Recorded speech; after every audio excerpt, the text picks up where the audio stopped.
ఇప్పట్లో జాయిన్ కాబోతున్నారు. ముందుగా లక్ష్మణరావు గారు ఇట్లాంటి విపత్తులు సంభవించినప్పుడు యాక్టివిటీ చర్యలు మనం చూస్తూనే ఉన్నాం.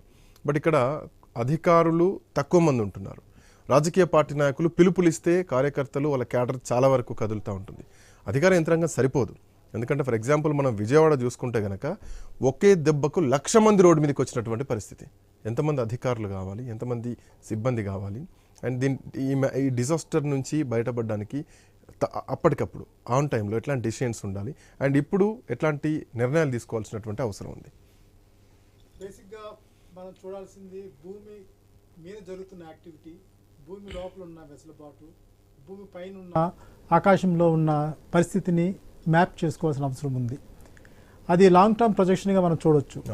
ఇప్పుడు ఇమీడియట్గా చూడాల్సింది ఏంటంటే వాటర్కి మొబిలిటీ అనేది ఇవ్వాలి. మనం వాటర్కి మొబిలిటీ ఇవ్వాలి అంటే ఖచ్చితంగా ఈ యొక్క గ్రౌండ్ సెన్సిటైజేషన్ ఎలా ఉంది, దానికి సంబంధించిన క్రాస్ స్లోప్ కానీ గ్రేడియంట్ కానీ క్యాచ్మెంట్ ఏరియా ఎలా ఉంది.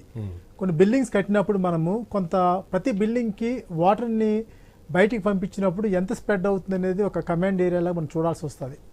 ఆ విధంగా వాటర్ నిలుస్తున్నప్పుడు దాని ఎంత స్ప్రెడ్ అవుతుంది, తర్వాత బిల్డింగ్స్ కట్టడం వలన ఇంటర్వెన్షన్ జరగడం వలన ఎంత కమాండ్ ఏరియా ఇంపాక్ట్ అవుతుంది చూసుకొని వాటర్కి మనం మొబిలిటీ ఇచ్చే ప్రక్రియలో ఒక విజయవాడ కానీ లేదు హైదరాబాద్ కానీ 1 స్క్వేర్ కిలోమీటర్ గ్రిడ్గా తీసుకొని దాంట్లో పడిన వాటరు 10 సెంటీమీటర్ రైన్ పడినప్పుడు 20 సెంటీమీటర్ ఉందా 30 సెంటీమీటర్ చూడాలి. చూసినప్పుడు అది నైబర్హుడ్ యొక్క ఇంపాక్ట్ ఉంది అంటే టెరైన్ సెన్సిటివిటీ ఉన్నట్టుగా లెక్క. సో అటువంటిప్పుడు ఆ క్యాచ్మెంట్ ఏరియా మ్యాప్లో మనకి జీపీఎస్ విజువలైజర్ ద్వారా జిఐఎస్ మ్యాపింగ్ ద్వారా చేయొచ్చు. ఆ స్పైక్స్ ఉన్నప్పుడు ఆ స్పైక్ దగ్గర నుంచి మనం ఆపోజిట్ డైరెక్షన్లో వాటర్ మొబిలిటీ ఇవ్వాలి. ఇచ్చే ప్రక్రియ స్టార్ట్ చేసినప్పుడు మీకు కొన్ని లింక్స్ వస్తాయి. ఆ లింక్సే స్టవ్ మోటార్ నెట్వర్క్గా లేదా ఆ లింక్స్ యొక్క అనుసంధానమే ఒక ఫ్లడ్ బైపాస్గా చేసి ఒక temporary C channel based polythene pipes తోటి వాటర్ని పంపింగ్ చేయడం ద్వారా అంటే వాటర్ని ముందుకు నెట్టాల్సిన అవసరం ఉంది ఈ రోజున.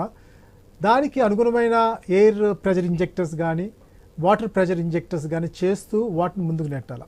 అంటే దీనికి optimal locations of hydraulic machinery అవసరము. తర్వాత దానికి కావాల్సిన పవర్ సప్లై ఇచ్చే ఫ్లైవీల్ టెక్నాలజీ వాడుకోవాలి వీళ్ళు. ఎందుకంటే పవర్ లేని సమయాలు ఉంటాయి కాబట్టి బ్యాటరీతో రన్ కావు 7.5 HP నుంచి అబౌవ్. ఫ్లైవీల్ టెక్నాలజీతో వాడుతూ వాటర్ని ముందుకు నెట్టాలి. ఇమీడియట్గా అది మనం ఖచ్చితంగా వాటర్ని ఎక్కడికి నెడతామనేది డెస్టినేషన్ మనకు తెలియాలి. అంటే అది లోకల్ ఏరియా బేస్ పోయే వెసులుబాటు లేనప్పుడే నెట్టాల్సినటువంటి పరిస్థితి వస్తుంది. ఏ ట్రైన్ డేటా సెట్స్ పెట్టుకొని ఒక ఇమేజ్ ప్రాసెసింగ్ చేసుకుంటూ దానికి వితిన్ ఫ్యూ అవర్స్లో మనకు సొల్యూషన్ తేవచ్చు జీపీఎస్ విజువలైజ్ ద్వారా తెచ్చి వాటర్ని ముందుకు నెట్టాలా. ఆ క్రమంలో మనము ఇంటర్ రివర్ నెట్వర్కింగ్ అనేది హిస్టారికల్గా వస్తుంది. ఈ రోజున ఇంటర్ వాగు నెట్వర్కింగ్ కానీ ఇంటర్ కెనాల్ నెట్వర్కింగ్ కానీ లేదు sub distributary canals channels networking కానీ అది ఆపోజిట్ సైడ్ ఆఫ్ గ్రేడియంట్తో మనం నెట్టితే మీకు ప్రాబ్లమ్స్ సాల్వ్ అవుతాయి. బుడమేరు తీసుకున్నారంటే దానికి ఇంపాక్ట్ ఎక్కడి నుంచి వస్తుంది అనేది మనకు తెలుసు. అంటే మనకి ఒక 50 స్క్వేర్ కిలోమీటర్ ఏరియా అనుకుంటే ఒక 100 స్క్వేర్ కిలోమీటర్ ఏరియా మ్యాపింగ్ చేసుకుని చేస్తే ఈ ప్రాబ్లమ్ సాల్వ్ అవుద్ది ఇమీడియట్గా. మాత్రం బుడమేరులో అంత ఎఫెక్టివ్గా ఎందుకు వచ్చిందంటారు? దీనికి రాజకీయ కారణాలు వేరే చెప్తున్నారు. చంద్రబాబు నాయుడు ఇంటికి పోకుండా గేట్లు ఎత్తేసారు, ఎత్తేసినందుకు కారణమే ఈ రోజు విజయవాడ మొత్తం మునిగిపోయిందని చెప్పేసి ఇప్పటిదాకా జగన్మోహన్ రెడ్డి ఒక కామెంట్ చేయడం జరిగింది. అసలు బుడమేరుకు గేట్లే లేవు, మాజీ ముఖ్యమంత్రి ఏం తెలుగుతో మాట్లాడుతున్నారని చంద్రబాబు నాయుడు మాట్లాడుతున్నారు. సో ఈ రాజకీయ అంశాన్ని ఈ కాలువ సిస్టమ్ని ఎట్లా చెప్తారు? ఇది యాక్చువల్గా సెన్సిటివిటీ ఆఫ్ ద గ్రౌండ్, దాని యొక్క గ్రౌండ్ లోపల ఉన్న పరిణామాలని చూసుకోకుండా ఉన్నప్పుడు కొంత వాటర్ ఇంపర్వియస్గా మూవ్ అవుద్ది. మూవ్ అవుతున్న క్రమంలో అది దాని starting point is it get connected from the Musi or get connected through Musi and to the Krishna and to the Budameru. ఇలాగా మన కనెక్టివిటీ ప్యాటర్న్ ఎలా ఉందో చూడాలా. ఈ రోజున మనము ఇంటర్ స్టేట్ కనెక్టివిటీ ప్యాటర్న్ గురించి మనం చూడాలా. ఎందుకంటే వాటర్ అనేది రేర్ ప్రోడక్ట్. ఆ వాటర్ని మనము ఎంత ఒడిసి పట్టుకునే జ్ఞానం మనకు ఉండుద్దో దాని నుంచి మనం బయటికి రాగలమని నా ఉద్దేశము.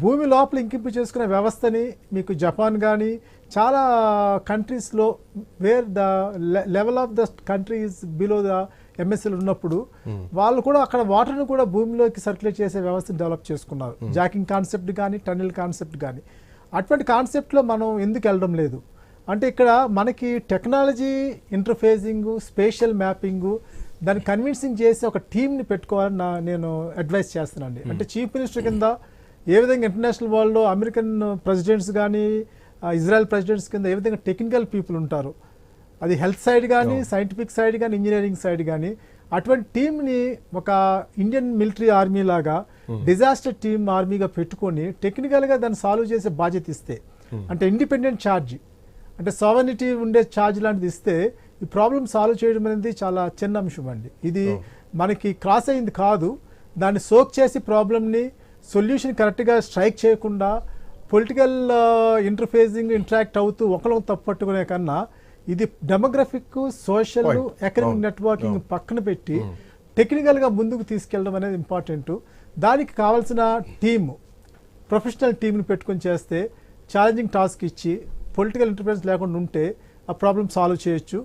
నా గత ఎక్స్పీరియన్స్లో నేను హైదరాబాద్కి సొల్యూషన్ ఇచ్చాను. ఆ సొల్యూషన్ లాంటిది, అదే సొల్యూషన్ లాంటిది బీహార్కి ఇచ్చాను, అస్సాంకి ఇచ్చాను.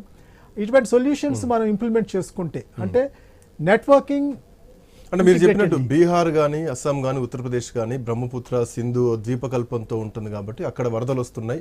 అక్కడ పంట భూములను వాళ్ళు కట్టడాలకు వాడుతున్నారు. లోతట్టు ప్రాంతాలు మొత్తం భారీ భారీ కట్టడాలు కట్టేసి ఈరోజు వరదలు రావడానికి కారణం. అక్కడ భారీ వరదలు వస్తాయి, ఓకే. దాదాపు అక్కడ వరదలు వచ్చిన ప్రతిసారి కూడా వేల కొద్ది మంది చనిపోతూ ఉంటారు. ఆల్మోస్ట్ 1600 నుంచి 2000 మంది ప్రతిసారి వరదల్లో చనిపోతూ ఉంటారు. బట్ అట్లాంటిది ఇక్కడ ఆ సిస్టమ్ రావాలంటే గవర్నమెంట్స్ మీలాంటి వాళ్ళ సూచనలు తీసుకోలేకపోతుందా? దీన్ని పొలిటికలైజ్ చేసుకుంటుందా? అండ్ ఇంకోటి అర్బనైజ్డ్ కావాలి, ఒక పట్టణీకరణ కావాలి, సిటీ డెవలప్మెంట్ కావాలన్నటువంటి ఉద్దేశంతో దరిదాపు హైదరాబాద్లో 4000 I think, correct me if I'm wrong, 4000 పైచిలకు చెరువులు ఉంటాయి. ఈరోజు కనీసం 2000 దాకా కూడా కనిపించినటువంటి పరిస్థితి, ఉన్న చెరువులు కూడా పలానా జాగల చెరువు ఉండే అన్నటువంటి పరిస్థితి కనిపిస్తోంది. సో ఇది ఒక ఎగ్జాంపుల్ లాగా కూడా చూడాల్సినటువంటి అవసరం ఉంది కదా. ఉందండి. అంటే ఇక్కడ మనకి ఇప్పుడు స్టేట్ గవర్నమెంట్ స్టార్ట్ చేస్తున్న regional ring road, whether it is in Amaravati or in Hyderabad, ఆ రీజనల్ రింగ్ రోడ్ని బేస్ పెట్టుకొని వాటర్ డెస్టినేషన్ ఆ దరిదాపుకు తీసుకుని వెళ్తూ మధ్యలో కొన్ని ఆర్టిఫిషియల్ వాటర్ ట్యాంక్స్ని జనరేట్ చేసి వాటర్ ట్యాంక్స్లో ఫిలప్ చేసుకుంటూ కొంత వాటర్ని సర్క్యులేట్ చేసుకుంటూ పోతే, అంటే హైదరాబాద్కి కానీ ఏ స్టేట్ కన్నా కానీ వాటర్కి మొబిలిటీ ఇచ్చే ప్రక్రియ చేయాలి. ఎందుకంటే మేము పాట్నాకి నేను చేసినప్పుడు గంగా నది యొక్క బార్డర్ దరిదాపుగా ఒక 60-40 కిలోమీటర్స్ ఉంది. దాన్ని సజెస్ట్ చేసింది ఏంటంటే 2 tyre system with water mobility ఇవ్వండి. ఎప్పుడైతే హైయర్ లెవెల్ వాటర్ మొబిలిటీ ఉందో గంగాలో ఉన్న వాటరు, అంటే ఒక ఆవుకి గంతలు కడితే ఏ విధంగా వెళ్ళుద్దో ఆ విధంగా వాటర్ వెళ్ళిపోతుంది బయాన్సీ కాన్సెప్ట్ ప్రకారం. అటువంటి ప్రక్రియ సజెస్ట్ చేసాం మూసీ రివర్కి 55 కిలోమీటర్స్కి. సో ఆ విధంగా మనం కొంత హైడ్రాలిక్ మిషనరీ, హైడ్రాలిక్ నెట్వర్కింగ్ చేయడం ద్వారా మన ప్రాబ్లమ్ సాల్వ్ చేయొచ్చు. రెండోది క్లైమేట్ సంబంధించిన క్లౌడ్ బర్స్ట్, అంటే దాన్ని ఖచ్చితంగా మనము హైడ్రాలజిక్ సైకిల్ని ప్రాపర్గా ట్రిగర్ చేసుకోవాలా. తర్వాత గ్రీన్ బాడీస్ అనేవి 33% ఖచ్చితంగా ఉంచాలండి. ఈ రోజున గవర్నమెంట్కి నేను సలహా ఇచ్చింది ఏంటంటే along the 335 kilometres of regional ring road ఒక 108 బ్లాక్స్లో దరిదాపుగా ఒక 500 ఎకరాలు చేసుకునే హైర్ అని చెప్తున్నాను నేను. లేదంటే along the regional ring road ఒక 100 మీటర్స్ విత్ తోటి ఏ విధంగా మన ఇన్నర్ రింగ్ రోడ్కి ఫారెస్ట్ ల్యాండ్కి ఇచ్చి మనము సిటీని ఒక సర్కమ్స్క్రైబ్గా చేసాము, అదేవిధంగా అవుటర్ రింగ్ రోడ్కి రీజనల్ రింగ్ రోడ్కి ఇస్తే మీకు హైడ్రాలజిక్ సైకిల్ బ్యాలెన్స్ అవుద్ది. ఎప్పుడైతే హైడ్రాలజిక్ సైకిల్ బ్యాలెన్స్ అయిందో క్లౌడ్ యొక్క కండెన్సేషన్ అనేది వస్తుంది. మన దేశంలో ప్రాముఖ్యమైన డెఫిషియన్సీ ఏంటంటే మనం క్లౌడ్ని, దాని యొక్క క్యారెక్టరైజేషన్ని మనం ఎప్పుడు చూడడంలే. అంటే క్లౌడ్ మొబిలిటీ ఎలా ఉంది, ఓరియంటేషన్ ఎలా ఉంది, దాని స్పీడ్ ఎలా ఉంది, ఎక్కడ డిసిమినేషన్ అవుతుంది, ఎక్కడ అగ్రిగేట్ అవుతుంది చూడడంలే. అసలు బేసిక్ సూత్రం అనేది క్లౌడ్ యొక్క బిహేవియర్ని బట్టి క్లైమేట్ని ట్రాక్ చేయొచ్చు, క్లైమేట్ యొక్క బిహేవియర్ని బట్టి గ్రీన్ బాడీని ట్రాక్ చేయొచ్చు, గ్రీన్ బాడీ యొక్క బిహేవియర్ని బట్టి ఎకాలజీని, తర్వాత వాటర్ యొక్క క్యారెక్టరైజేషన్ ఎలా ట్రాక్ చేయొచ్చు. ఇది ఈ అంశాలను బేస్ పెట్టుకుని ఇంటిగ్రేటెడ్గా మనం సాల్వ్ చేస్తే ప్రాబ్లమ్ సాల్వ్ అవుద్ది. రెండోది భూమి లోపల మనం ఖచ్చితంగా మనము జాకింగ్ కాన్సెప్ట్ ద్వారా, కొంత పైపింగ్ సిస్టమ్ ద్వారా మల్టిపుల్ బోర్ లాగ్స్ వేసుకొని దాని క్యారెక్టరైజేషన్ చేసుకుంటూ ఈ యొక్క వాటర్ని మనము ట్రాన్స్ఫర్స్గా భూమిలోకి పంపించే కార్యక్రమం చేస్తే మనకి ఇంటర్స్టేట్ గొడవలు కూడా తప్పిపోతాయండి. యాక్చువల్గా మనం వాటర్ తీసుకునే విధానం బట్టి ఉంటుంది, కానీ మనం వాటర్ని గాలికి వదిలినట్టు వదిలేసి మాకు ఇంకా ఎక్కువ వాటర్ కావాలని అడిగే దానికన్నా వాటర్ని మనం భూమిలోకి ఎలా ఇంకింపు చేసుకోవాల్సిన అటువంటి సపోర్ట్ ఇన్ఫ్రాస్ట్రక్చర్ మీద గవర్నమెంట్ చూస్తే ఇటువంటి ప్రాబ్లమ్స్ రావని నా ఉద్దేశము. హైడ్రాలజిక్ సైకిల్ బ్యాలెన్స్ ఉంటుంది, క్లౌడ్ ప్రాపర్గా బిహేవ్ చేస్తుంది, ఇటువంటి అబ్నార్మల్ సిచ్యువేషన్స్ రావనేది నా ఉద్దేశం. బట్ ఇట్లాంటి సందర్భంలో నాగార్జున గారు